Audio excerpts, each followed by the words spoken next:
The Full Melt Show is intended for a mature audience. It contains adult themes, adult content, and sometimes adult language. Listener discretion is advised. It's the Full Metal Show. Are you high? What are you talking about? This is the Full Melt. The Full Melt Show.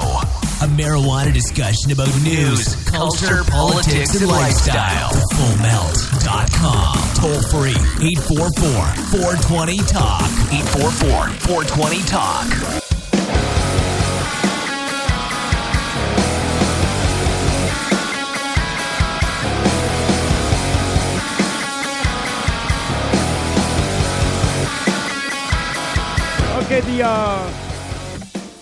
big trial happening up in Gaylord is finally concluded. Many of you may have heard, maybe many of you may not. If you're listening here in the Michigan area, but everybody's been paying attention to this trial.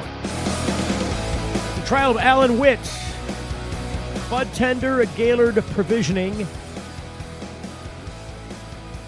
who apparently made the mistake of selling to an undercover informant who came into the provisioning center there with his valid medical marijuana card, purchasing 4.5 grams of said cannabis and a brownie, and leaving, only to turn that over to police. Now, mind you, this same individual was doing the same thing, exactly the same thing. And the police raided on him. And then they said, we're going to charge you with a bunch of felonies. You're all ham-hocked now, boy. You better rat on your friends or we're taking you up the high road. It's my best Southern impression today. I do a much better one.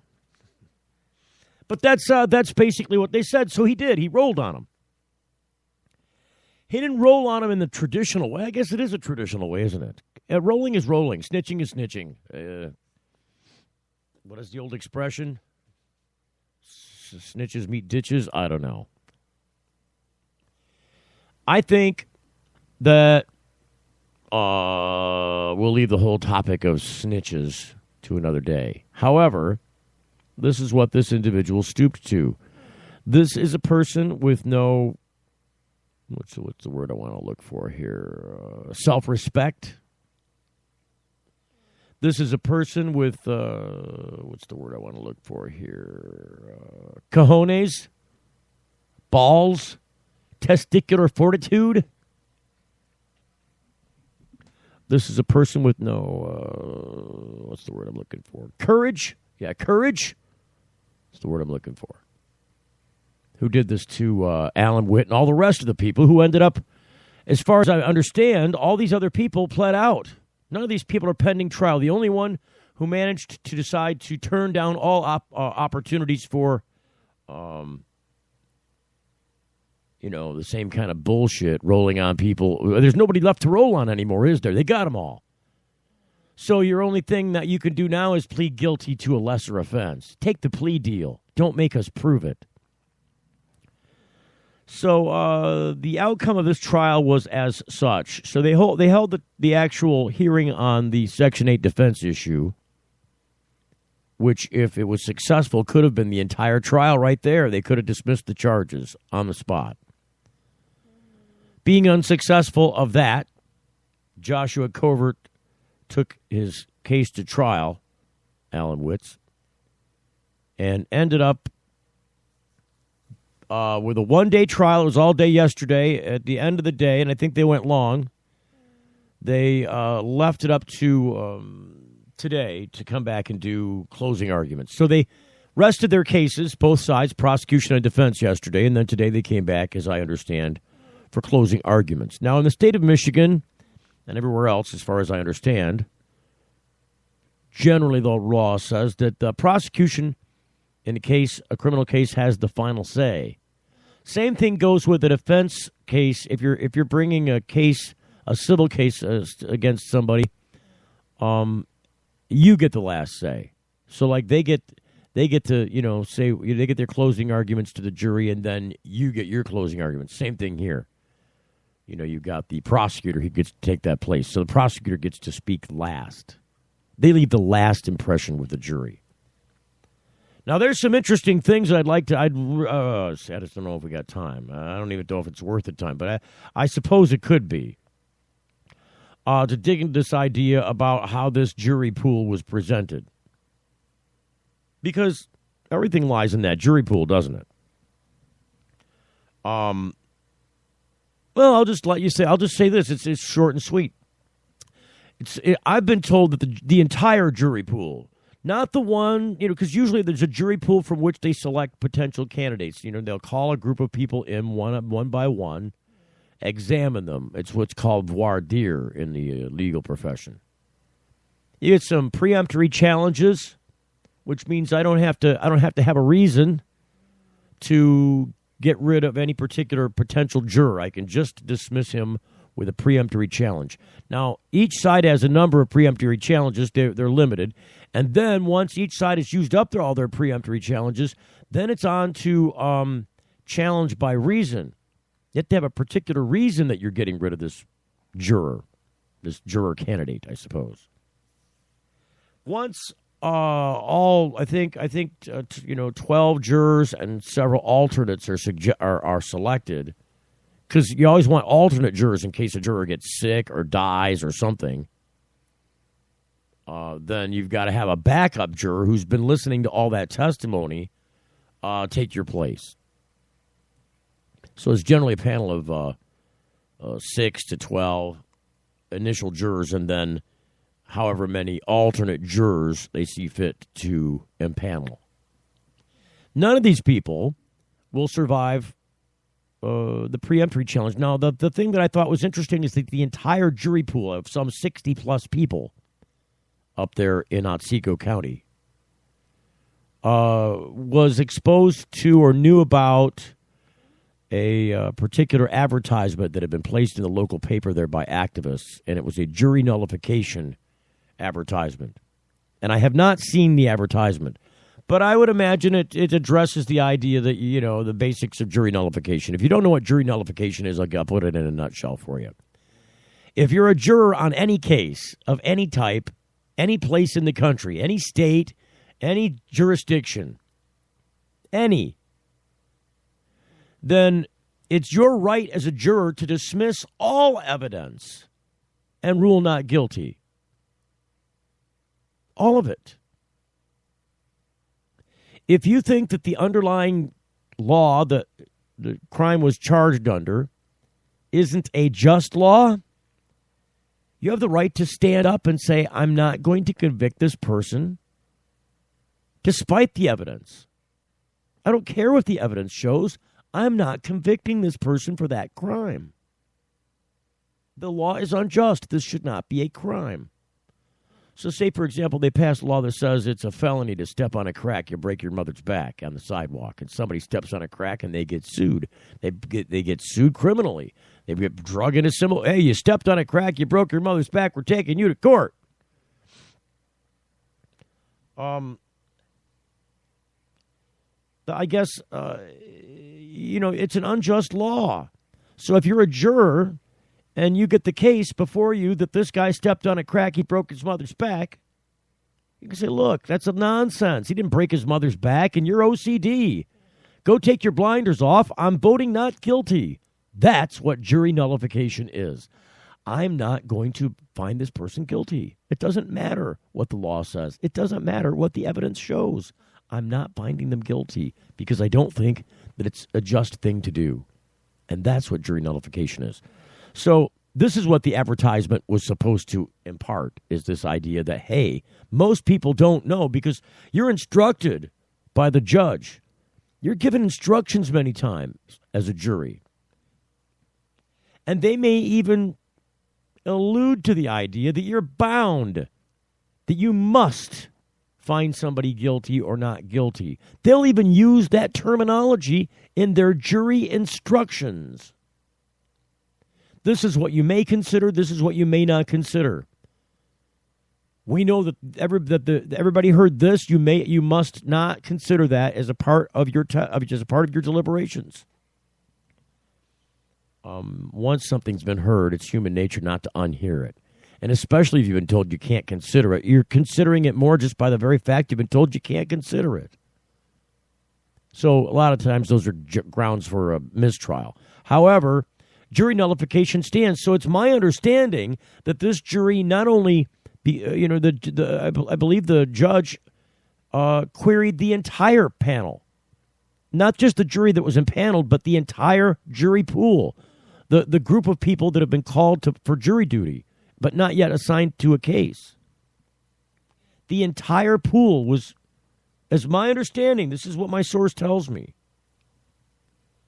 was asked if they had seen this advertisement in jury selection. And the entire pool, with no exceptions, said, yes, we've all seen the advertisement about jury nullification. So then, again, it's my source tells me that there was a discussion with the entire jury pool about what jury nullification is and is not. And also the fact was discussed, I'm sure maybe posed by a jurist, that practice is legal. In other words, that you can't be held accountable for not doing what the judge instructed you to do as a juror. You must not consider this. You must consider that. You must find guilty if you find this. You must find not guilty if you find that. Nonsense. All of that is rubbish.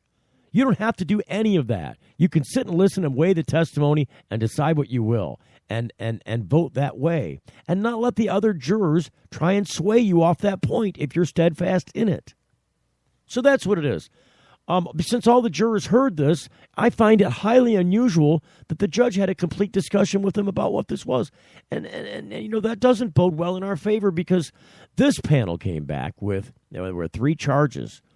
One was a charge of manufacture and distribution of cannabis, Schedule 1. And then the second charge, as I understand it, was possession with intent to deliver. And then the third charge was maintaining a drug house. So the jury came back, and I would hope that of all juries, if what I just told you is true, that jury would have come back and said, not guilty, especially given the fact that dispensary was mentioned some 46 times during the testimony at trial in front of the jury. And the jury came back and said, look, we want to hear the confidential informant's tape of when the confidential informant made said purchase. And the judge said no. These would have all have made me very suspicious. This is supposed to be beyond a reasonable doubt. Guilty on the first charge, hung jury on the second charge, not guilty on charge 3. Maybe Josh Covert after the break. You're getting the full melt. When you need legal help, you don't want to guess at who's standing next to you in court. And when it comes to a medical marijuana defense, it's even smarter to partner with a lawyer before you need one. Based in Royal Oak, David Rudoy has a proven history of not being afraid to take your case all the way to the Supreme Court and win. Find the law offices of Rudoy Law at RudoyLaw.com. RudoyLaw.com is a quick reference on your rights concerning Michigan medical marijuana and up-to-date news. That's RUDOI Law.com. Call 248-935-9074 now and talk about your legal needs, because at RudoyLaw.com, we don't just stand up for you, we stand up with you. RootMetrics, in the nation's largest independent study, tested wireless performance across the country. Verizon won big with 153 state wins. AT&T got 38, Sprint got 2, and T-Mobile got 0. Verizon also won first in the U.S. for data, call, speed, and reliability. AT&T got text. Stuck on an average network? Join Verizon, and we'll cover your cost to switch. It's Steve Green for the Sweet Leaf in Flint, because now getting safe access to medical cannabis patients in Flint, Michigan is never more welcoming. Presenting the Sweet Leaf, a brand new patient experience bringing 12 carefully selected caregivers housed in 9 separate offices to distinctly assist you with their knowledge and reputation for excellent patient care. Classes and training coming soon in the large community room. Check it out in person, 400 South Door Highway, or call 810-259-2571. The Sweet Leaf Center in Flint, 810-259-2571. What's up with these things, Victor? We decided to give ourselves stickers for each feature we release. We read about 10,000 suggestions a week to create features that, as traders, we'd want to use. 10,000 suggestions? Who reads all of those? He does. For all the confidence you need, TD Ameritrade. You got this. Got something to hide? Canalock offers discreet and effective storage solutions that destroy odor, so nobody knows. Canalock is a patented charcoal-activated bag that discreetly stores your marijuana. Canalock is made from the same material as military chemical warfare suits. Get yours at Canalock.com.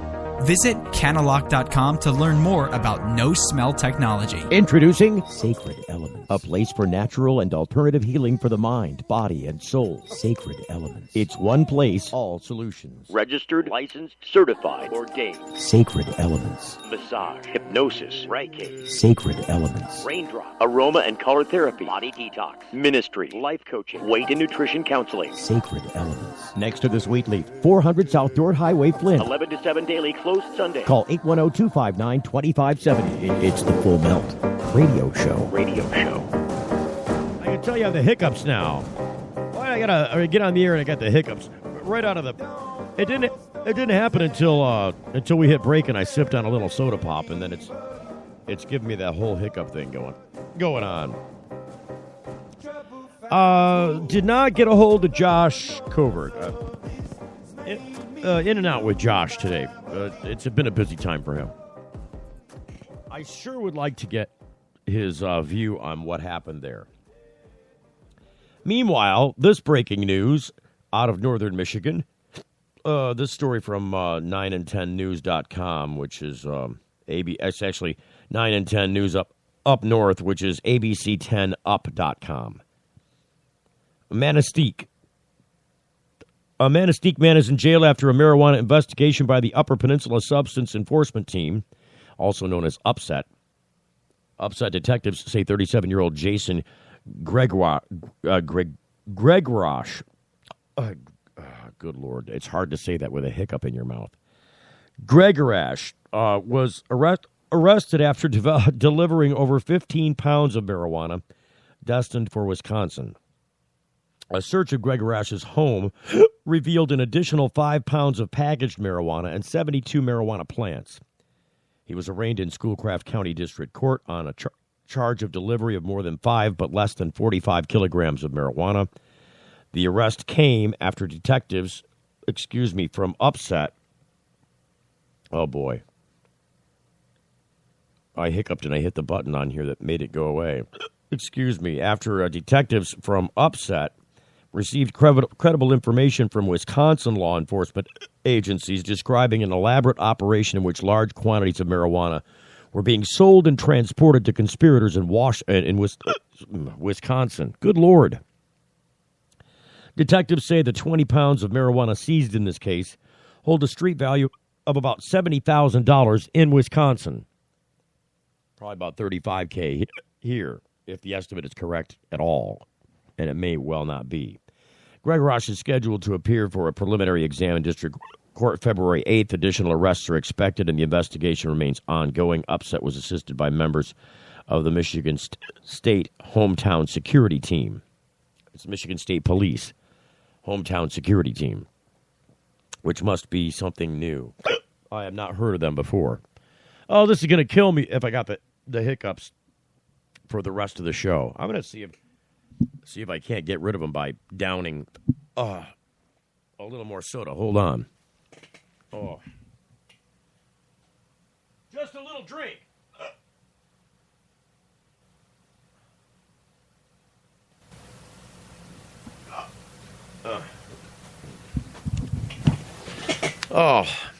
I'm hoping that works. So far, I'm still hiccuping. Sometimes hiccups are caused by a bubble reflex in your stomach. So sometimes you can get rid of them by doing the same thing that caused them. In this case, it was drinking some soda during the break. I'm hoping they'll go away soon. It would, some people end up with this stuff permanently. Why I got to get this right at the beginning of the show? Come on. Oh God, it's going to kill me. 844-420-TALK if you want to join in on our conversation tonight. Yesterday we were talking about Donald Trump a little bit towards the end of the show. And it was breaking news yesterday, right before we cracked the mic to go on the air, Donald Trump announced that he's not going to do tomorrow night's Fox debate, television debate, the broadcast debate. And, is it a publicity stunt? It may well be, may not be. I don't think it much matters. Personally, I think Donald Trump represents the feelings of a lot of people in America. They may be embarrassing feelings. They may be shameful feelings, but he represents those people nonetheless. And I think they feel a little bit of a kinship, a little brethren with him because he's saying things that he wants them to say. Who's this? Let's see who we got here. Hoping this is Josh. Studio. Hey, is this Josh? Hey, Eric. Is this Eric Owens? Hi. So, you're calling the studio line. You can't. This is a guest line. You can't call this line. It's okay if you want to call back. If you want to call back and be on the show, you're more than welcome to. But please call the other number because this one rings it into the studio. Oh, you want to call the 844-420 talk number. Sure, 844-4. That's okay. That's okay. Ring the other number back. We'll put you on. All right, there you go. There he goes. Good Lord. I think I had Eric on and I dialed him from the guest line. I think we were having a problem with our phone-in lines, or I don't know. I don't remember what it was, but I ended up calling him from the studio. I should call anonymously when I do that so people don't end up calling us from on that line while we're on the air. I've just noticed something. What happened here? It seems like our phone screener software there disappeared for a minute. It was gone. I know what it was. I was doing some stuff with the new mobile app, not the one that we've already got out. Incidentally, if you don't know, there's a Spreaker mobile app. It's a customized Spreaker app is what it is that we put out in the meanwhile while we've been still working on this other much more cumbersome and much more, I think, functional app. So we were working on some of that, and I was working with some of the remote control equipment because there's some software that lets me control other computers from other computers, including phones. So I think I was giving our software developer, Bob, everybody knows him as Bobby, I was giving him instructions on how to log into the computer here, and somehow I made that screen go away. So it seems like we probably got Eric back. Let's see if we got him. Eric, are you there? Oops. Yes, I am. All right, so that we got you right back on the right line now. I appreciate you calling back. So yeah, I'm sorry about that. I did have you on a prompt. They just had it under your name, and they had full melt, and then the other was your name. Yeah. And I hit full melt first when I went down my phone of quick calls. Yeah, sorry for all the technical difficulty there. I get confused sometimes. That's okay. It happens. It's no big deal. I guess it may have been excuse me, I've got the horrible hiccups, Eric. May have been smarter. I was going to tell you I called in. That's inspired me. Peanut butter, dude. Peanut butter. I get hiccups a lot. Peanut butter, I know if you don't like it or not, but put a fucking tablespoon right on your fucking tongue, man. And when you start doing that, it just goes away. Well, swear to God, peanut butter, dude. Big, thick fucking peanut butter. I'm not much of a peanut butter guy, and it may be difficult. Me neither, but I've used it and it worked. It may be difficult to do the show with peanut butter in my mouth. I'm just suggesting. Believe me, it'll be gone though. Those hiccups will be gone. Say 30 seconds of peanut butter, no more hiccups. What about if I adulterate the peanut butter? Say like peanut butter with chocolate in it. Well, that's irrelevant. That's just better for you then if it's got chocolate in it. I'm just saying. Eat fucking some tasty shit like peanut butter, and it'll fucking help you right out, man. I swear to God, because I've had problems with hiccups a lot of times in my life, and I just found out recently that worked, and I'm 41 years old. Well, and for some reason, I'll get fucking hiccups for out of nowhere. Right. Well, you know, that can last like hours, and it sucks and it hurts. It can hurt after a while. Usually I'll get the hiccups, and usually I don't even get the hiccups. But when on the rare occasion when I do, they'll last for about 20 minutes or so and then go away. I can't remember. I think maybe one time I had the hiccups for an extended period of time, and it was like really irritating. Excuse me. And you don't like that no more. I recommend fucking peanut butter. Some Reese's Pieces butter cups. Well, that's what I was saying. See, I got munch on them bitches. I got a bag. That's why I asked you if the peanut butter was adulterated, if that would matter, because I've got some Reese's Pieces here. I don't have any. Dude, you know what I'm talking about? That texture on your shit where you're like moving around because it's stuck on your tongue. You know? Right. It seems to fucking take that gag reflex, that hiccup out of you. I don't know. Anything of that texture. Yeah, it ain't fun, but. I don't even. I can get hiccups or it hurts. I feel like my fucking throat's gonna fucking blow up. Good Lord! Every other word's the F-bomb with you, Eric. What's you're a little irritated today, or what's going on? I'm a little fucking irritated. I guess. And I hate the fucking hiccups, so I fucking feel your pain and fucking. And anyway, that's why I was on the speed dial trying to call. I was like, "Tell that motherfucker to use some peanut butter." Right. Well, I guess you You managed to tell me, I think, now. All right, on. Hey, dude, I just wanted to know with that WHIP program, with the trial, excuse me. Yeah. I really think that not being granted the ability for the defense to use Section 8, I think it made that whole thing a setup. And then within the night, I was watching, G. Steve Green, with the hybrid, watching the thing where he was publicizing. He was there running live feeds off Facebook. And that just seems like a total setup. And he was running like feeds where they had in the first day, remember the day before, they had police officers posted in that little hallway he was standing in, and making sure that no one's seen the jury and no one tampered the jury to tell him that it was a medical marijuana trial. Well, but the police department, Eric, wait a second. What they did though, wait, Eric, they used Eric. medical marijuana, guy with a medical marijuana card, to buy from a guy who runs a medical marijuana dispensary. Right. So, and it was fucking some backhanded shit. Well, wait a minute. Just hold on. So you brought up a couple of points. They got these security guards out there trying to make sure they're not even security guards. Let's just be straight about it. They're cops. They're officers. They're cops. So, and they're sheriff's department cops is who they are. They're members of the sheriff's department.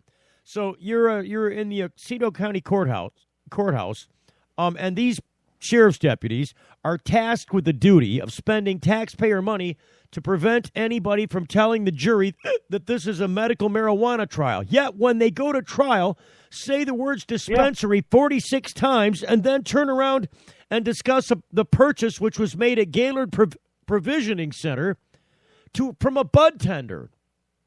So tell me by what stretch of the imagination would the jury not be able to infer that this was a purchase made at a medical marijuana dispensary? There are no retail cannabis dispensaries.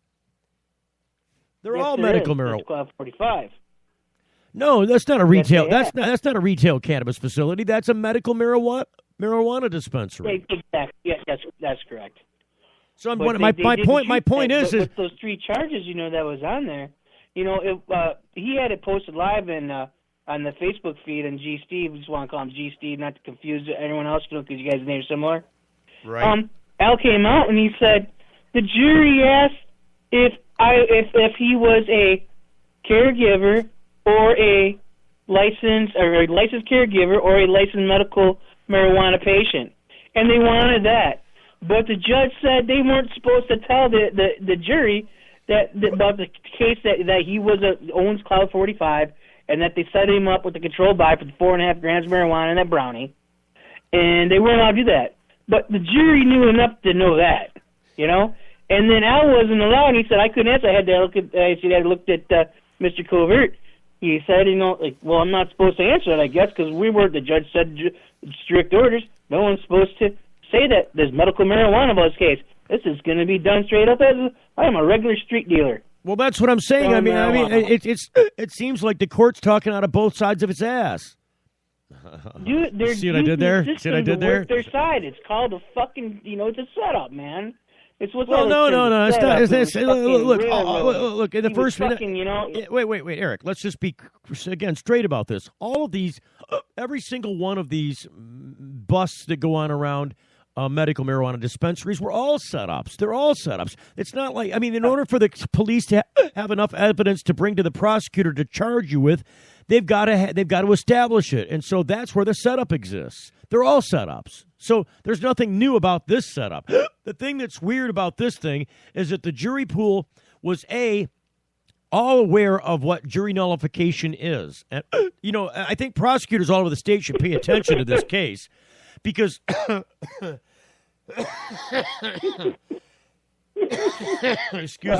excuse me. Prosecutors need some peanut butter. I need peanut butter. What? Get rid of the hiccups. Yeah, I do. You're right.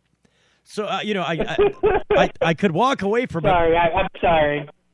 You know, it's funny because there is a jar of peanut butter sitting about, I don't know, 3 or 4 yards. You could have believe, my friend, and you would have been cured already. The problem is this. The jar of peanut butter that's sitting about 3 or 4 yards away from me has a spoon in it with the cap off, and it's because it's the same jar that I used to fill the Kong for the dog with. So I am not touching that peanut butter. Hey, guess what? Think about it. Dog doesn't mind sharing your food, right?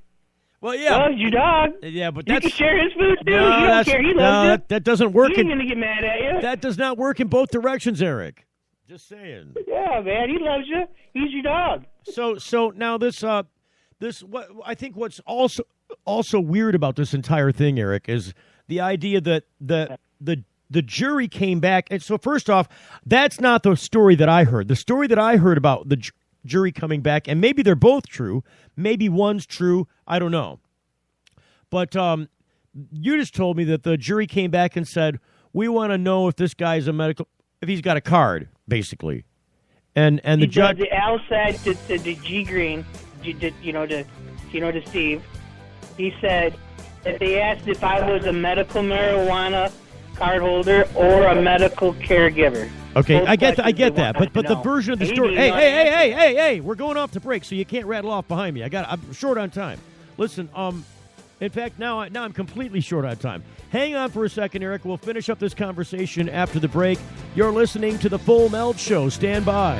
You're getting the full melt. What's up with these things, Victor? We decided to give ourselves stickers for each feature we release. We read about 10,000 suggestions a week to create features that, as traders, we'd want to use. 10,000 suggestions? Who reads all of those? He does. For all the confidence you need, TD Ameritrade. You got this. At book club, they were asking me what you're doing now, Janice.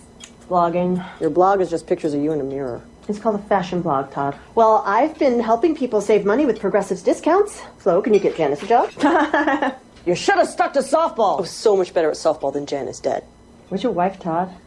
Vacation. Discounts like homeowners, multi-policy. I got a discount on this ham. I've got the meat sweats. It's good ham, Diane. Paperless discounts. Give it a rest, Flo. Yeah, Flo, give it a rest. We ask people to tell us something that happened in their past and something that might happen in their future. The good things were put on yellow magnets and the bad ones on blue. The results show the past was a pretty even mix of good and bad, yet the future was almost all good things. Now that you've seen the results of this experiment, what does it mean to you? We all want to think about positive stuff. Realistically, there will be down times. It's great to think optimistically, but let's plan for whatever the future might bring. Prudential, bring your challenges. If you're like us, your pets aren't just animals. They're members of your family. Pet Pain CBD hemp oil drops are great for aging as well as active dogs and cats. Some people are apprehensive about hemp treatments for pets. They ask us, what are you smoking? Absolutely nothing, and neither will your pet. Like other hemp-based products for humans, the allure is all of the benefits of cannabis without any of the high.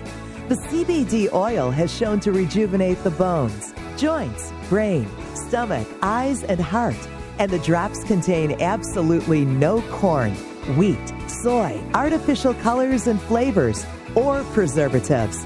Pick some up today. Visit petpain.com or ask for Pet Pain at your local pet store.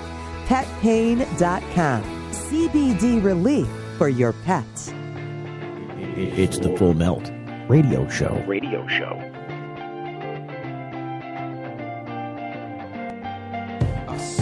All right, we're back. You're back in, Eric. I got breaking news for you, Eric. Yeah. You know what the breaking news is, bud? Can you hear me? Yeah, I can hear you. You know what the breaking news is? The music's pretty loud. Okay, sorry. I'll let the music go away. It's already going to go away by itself. But is that a little bit better? Can you hear me better now? Yeah. All right. So, you know what the breaking news is? Breaking news. Where we left at was when we were talking about... No, I'm asking... What I'm saying is there's breaking news. I want to know if you know what the breaking news is. No, sir. The breaking news is... Tell me. During the break, I went and got some peanut butter. Guess what I'm not doing now?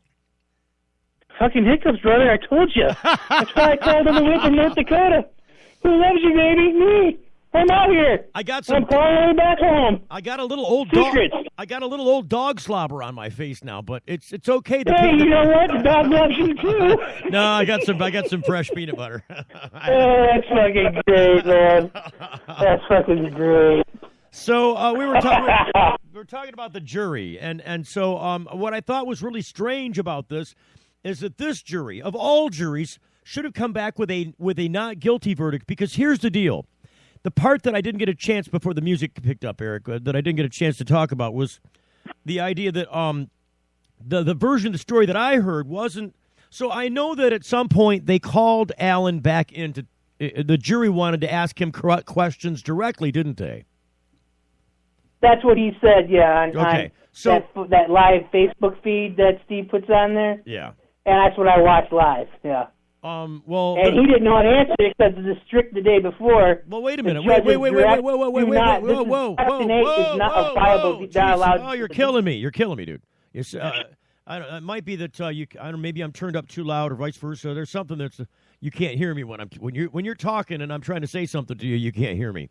So the part so first off, it's my understanding that G. Steve Green didn't have access to the courtroom today to stream any of that stuff. So I'm trying to figure out where it is that you say that you saw this. Yeah. Okay. They put him out of the courthouse yesterday. I watched that happen, too. It's pretty cool, and you can see it. When you go on his Facebook page. Look, I've been there. You'll see it, and the cop even pushed him, the one he was recorded. He just ran the whole thing out of his Facebook page. And, on Facebook, now you can do a live broadcast just like a Periscope, You know that Periscope app? Yeah. You can do just like Periscope on Facebook now, and that's what he did. No, I get that. And when they put him out there... Eric! I got to watch him. Every time he went on notification, my phone goes beep, beep. You're killing me. And then he says, G. Steve Green is now broadcasting live, and boop, and I popped right on. All right. And that's how I got all this info. Hang on. You can't hear me when I'm talking. Well, as soon as you start talking, man, if I start trying to say anything, you can't hear me, and it's driving me insane. Hang on. I got to find a way to turn myself up to you so that, I don't know, some way that you're just you're not hearing me when I start to talk. So, okay. What I was trying to say is what's not making sense to me, okay? Here's the thing. So the day on Monday, they held the hearing in the morning, right? The part about the whether or not there was going to be a Section 8 defense presented at trial. And then on Tuesday they held the trial. And then today they had closing arguments, and then it went to the jury and they came back with a verdict. That's the process that happened. I did not see anything about Steve getting kicked out of the courtroom until Tuesday. I didn't see it all on Monday. I saw this yesterday. And even there's something weird about that because it seems like they had the discussion on Monday, but they put the order out and served it on him on Tuesday. So they had one of the officers come out and give it to him. I saw that video. But Steve? Yeah. Try not to overtalk you. No. It's not about you. He posted on there. I watched it happen with him doing it. Well, if you see when you go on his Facebook page, he posted live from inside the courtroom on the first day. Right. Okay? So it's the live. So the second day they came out and they had a guy he was showing them, and he had a laptop computer running wirelessly in there, and he was watching the feeds for all the things. He was warned, says the Otsego County Courthouse is watching all Facebook and wireless feeds. And they had a guy walking right into that little hallway with him. And if you see him there, you'll see pictures of him with that laptop and monitoring. All right, so what the court had an issue with wasn't the fact that Steve was recording this. They had an issue with the fact that he was live streaming it. In other words, so generally in Michigan, and I forgot about the live streaming issue. It never used to be an issue for a regular courtroom, people with cameras before, until they had 4G LTE come along and you could live stream from a device. Before, you couldn't really do that. You could only just go in and take pictures. If you were a live streaming, if you were doing this broadcasting it, generally you had to have a truck outside and cables coming inside. It's not like that anymore. The science on this has changed, and now these devices are smaller and more connected with a broader band. So you can do this from a cell phone now. Like you've seen the Periscope stuff and the Facebook Live videos now, and you're right, you can do that. But see, the thing is, there's no clear indication about this on, as far as I know, because I've done this. I've done this as a reporter for a very long time. I've had to go into courtrooms with cameras, and I've done this for pod cases. You have to go in if you're going to be a reporter, and they'll be allowed to have a camera in there, especially a video camera, but any kind of camera or recording device, including audio. So this would apply for radio people too, not just television, because it's for both audio and video. You've got to get the permission of the court to do it. That's in the court rules. And the way you get that permission is you've got to submit a motion. You've got to motion the court to get permission of the court. And then they will, if the judge agrees with you, he will sign an order granting you that permission. And you generally submit that order with your motion. So it makes it really easy. All he's got to do is sign it. You ain't got to wait for a secretary to type it up and all that crap. In fact, you'll probably get denied if you don't have a motion, an order there ready for him to sign. But generally, it's just a rubber stamping process. As long as you're a credentialed media person and you make the proper motion before the court, and then the court grants it. It all happens inside the clerk's office. It's not like you're going into a courtroom and asking this permission. Generally, you do it. It's done through paperwork in the court clerk's office. The clerk takes it to the judge. The judge signs it. It comes back, and you've got your permission. But it doesn't generally stipulate on there about how. About live streaming. I've not seen that as a part because it's never had to be on there. And it never was obviously possible unless you had a satellite truck outside and cables coming in. So I'm getting way off track. My point is this. He's saying that he didn't check a box somewhere on the form that said that you're going to be recording this. In other words, there's probably somewhere on the box where it says you're either going to be taking pictures and or going to be recording video and or audio of it. Because I don't think any court in this state has granted much in the way. Now, civil courts might be different, but criminal court's a completely different thing. They don't want the object of the criminal court is not to let the case be tried in the public, right? And they also don't want to. I can tell you what they gave them. Well, I already know what they gave him. We already know. We talked about. You seen that where his paperwork said 9 and 10 News was affiliate, and they gave him his business card. And they said, that was, like as you said, he was the one who filled out the paperwork. Right. And that was the only entity 9 and 10 News was that courtroom was going to give to anyone for media. Well, here's the thing. Generally how they do this with the courts, if they get too many people that want to be a member of the press, any kind of, whether it's the citizens press or whether it's the formal press, what they generally do is do what they do this with the president on a regular basis. There's a traveling pool that goes with the president. And so it's called the press pool. But it's generally like one person from each major network gets to travel with the president.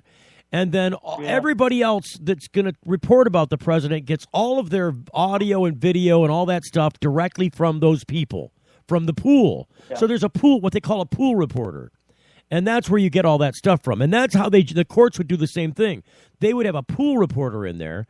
And then if you're going to get audio or video from that feed, you're going to have to get it from the pool reporter. And they really can't deny you access to it because the judge has deemed you the pool reporter. So you're not just reporting for your own organization now, but you have to give access to all organizations that request it. So it's kind of complicated, and we're way off subject here. My point is this. Yeah. He didn't check the box that said you're going to be recording. That's what he says they based his revocation of permission to record it. Now, here's the thing that I have a problem with. I noticed it right away. when the judge, so generally you're not supposed to, even as a member of the media with permission to record, you're supposed to be in a set position that the court's giving you permission to be in. You're not allowed to show members of the jury or their jury's faces. You can't take pictures of that or broadcast it at all. And you got to be, and sometimes you're not allowed to put the witness on there. The witness has been, is either under protection. Sometimes you can't show the witness's face. So you'll just show their hands or something sitting at the witness box. But nobody's allowed to do live coverage from the courtroom because they don't want to screw with the trial. In other words, this is a potential it's a potential threat to the trial, and it could be an issue on appeal. So usually, isn't it when you grew up with the guy, the artist rendering of the trial? That's usually what you used to only see. Until like what, the 90s? No, that's not even true. The artist rendition. Wait a minute. The artist rendition has always been a federal court thing. No, you're not allowed to have a camera or recording device, even as a member of the media, in a federal court. They won't allow it in there at all. So it's always going to be a guy that's getting drawn there. Even today, you're going to get the drawn guy in a federal court. So, and this is how they do it. And you'll notice the last major federal court stuff that was on television and broadcast was about in the year 2000 when they had the presidential election and the hanging Chad stuff and all that went to court. That was the last time I saw any major live coverage of the Supreme Court. Now, I think they had an audio feed that was coming out of there. They would let the audio feed go out, but they would not let a video camera taint the atmosphere in that courtroom because it's supposed to be some reverence in there, some, respect. And, that public eye sometimes can taint the way, somebody's looking at me. I'm on TV now. I better say this different or I better do this. You know what I mean? They don't want it to affect the trial. A microphone is much less likely to do that, particularly since there's already one in front of you, so the people in the courtroom can hear you. Eric, we're back off to break again here. Hang on a second. And then I don't know if we're going to probably have to move along, but we'll talk a little bit more about what this jury had because we never got around to this idea about what the jury did and didn't do. There's a couple of versions, and I know that Mr. Witt was asked before the jury so that they could ask him some questions. I really would like to have Josh Covert on here to tell us the truth about this matter. We'll find out some more next. You're getting the full melt. Promotional consideration provided by NoSmell.com, pioneering the storage market for cannabis users. The NoSmell patented bag technology offers users 100% smell-proof detection from even the most sophisticated of noses. NoSmell.com, so nobody knows. When placing your order for a no-smell bag, make sure to use discount code FULLMELT and take 10% off the entire order. Learn more about no-smell technology at nosmell.com. Young students are our future. They're eager to learn, eager to succeed, eager to make the world a better place. And they want to make it to school safely. Share the road. Take care when passing. And always leave 3 feet between you and people on bikes. Bikes are legal road vehicles. We're all drivers. When you need legal help, you don't want to guess at who's standing next to you in court. And when it comes to a medical marijuana defense, it's even smarter to partner with a lawyer before you need one. Based in Royal Oak, David Rudoy has a proven history of not being afraid to take your case all the way to the Supreme Court and win. Find the law offices of Rudoy Law at RudoyLaw.com. RudoyLaw.com is a quick reference on your rights concerning Michigan medical marijuana and up-to-date news. That's RUDOI Law.com. Call 248-935-9074 now and talk about your legal needs, because at RudoyLaw.com, we don't just stand up for you, we stand up with you. If you're like us, your pets aren't just animals. They're members of your family. Pet Pain CBD hemp oil drops are great for aging as well as active dogs and cats.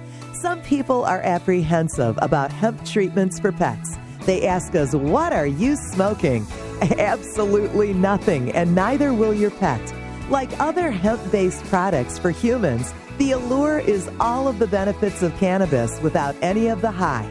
The CBD oil has shown to rejuvenate the bones, joints, brain, stomach, eyes, and heart.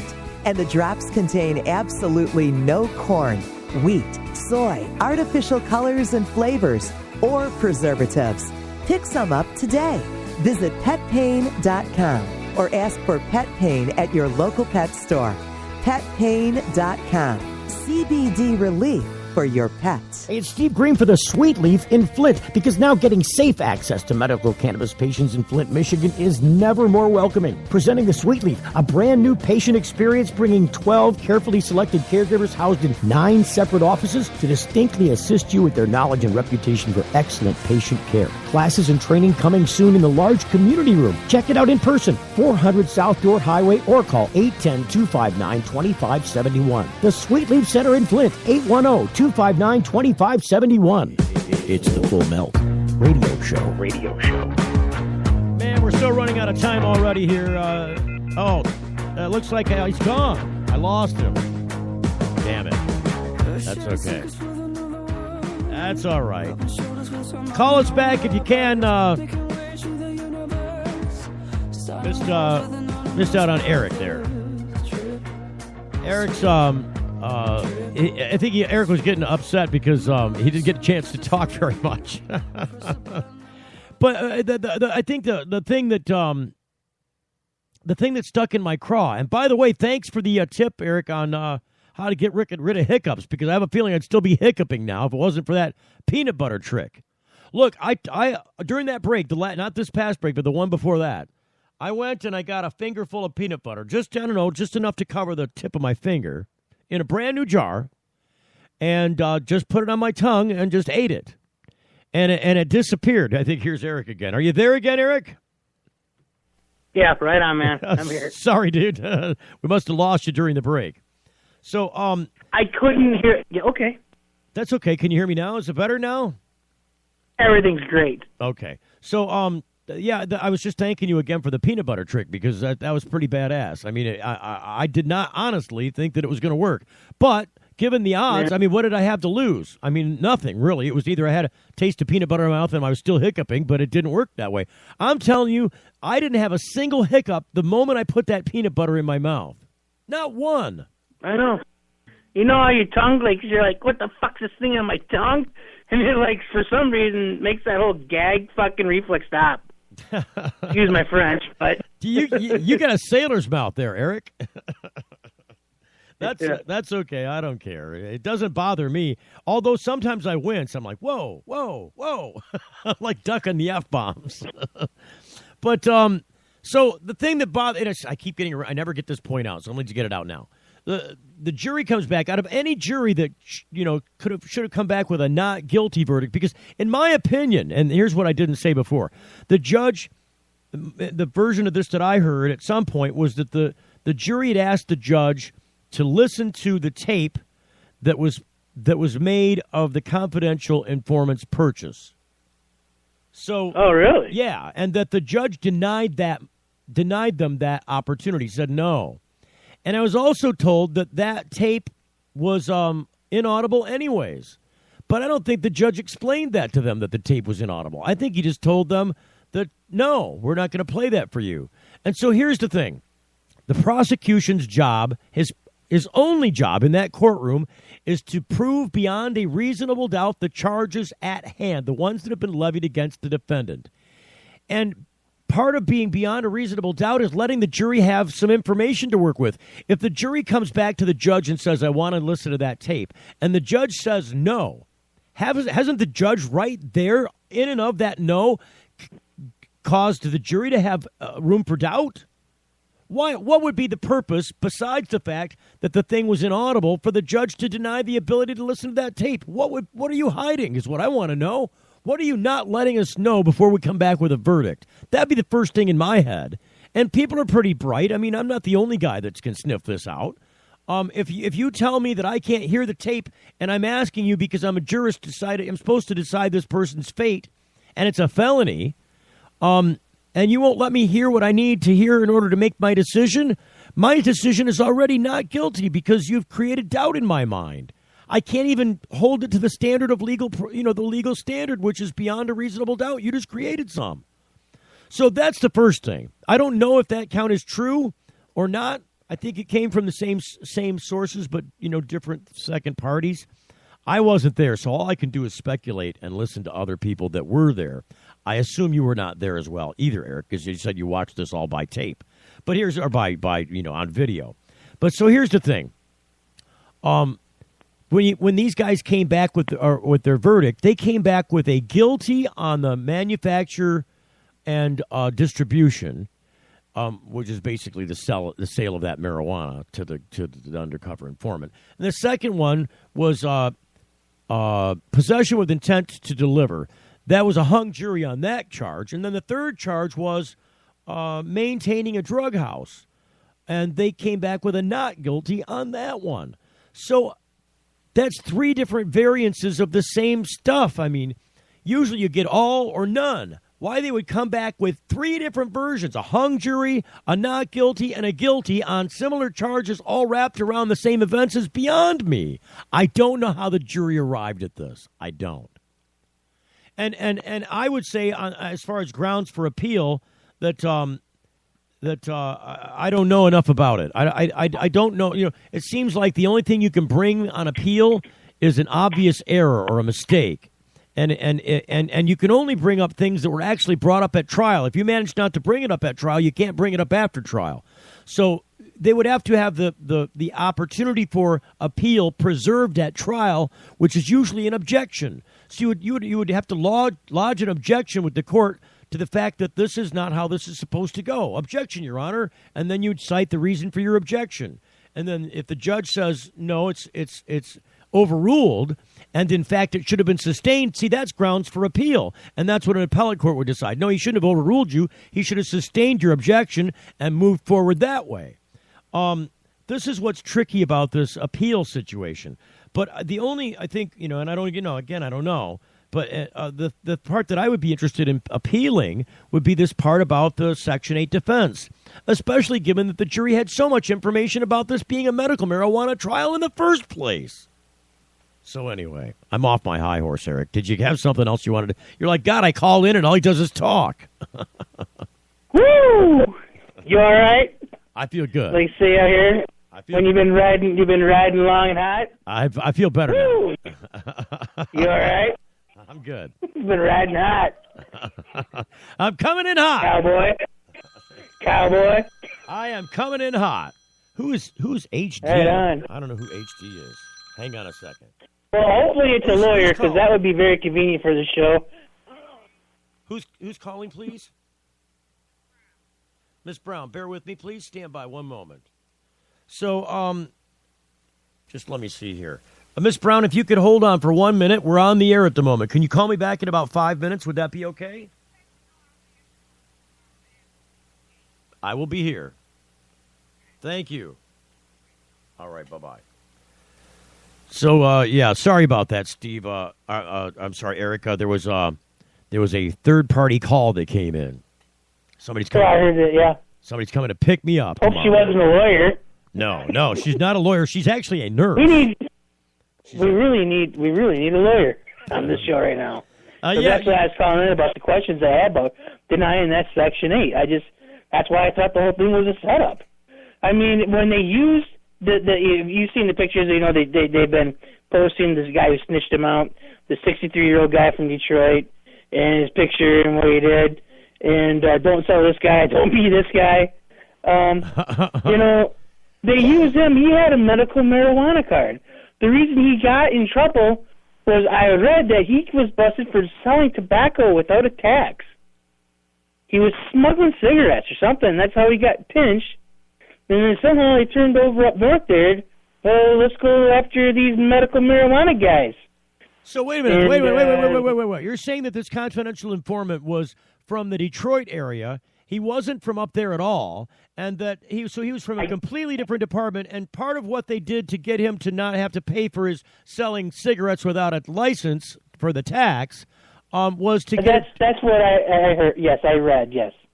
Man, see, that's even. And he owns a tobacco pipe shop. Said you know where Pellston, Michigan is? Yeah. Today he owns a tobacco pipe shop in Pellston, Michigan. Wow. I thought Pellston, Michigan was at the top of the mid. by Rogers City area. So Eric, I just figured you might be from there too. I'm terribly sorry that our show is ending. I appreciate you calling up. Hopefully we'll kill. God bless. Thanks a lot, man. All right, we'll talk to you soon. I'll hit you show another time. Thank you for your time. All right. God bless you. So until tomorrow, you'll find us back here at thefullmelt.com for another edition of The Full Melt Show. See you then. The Full Melt Show is a production of TFM Media.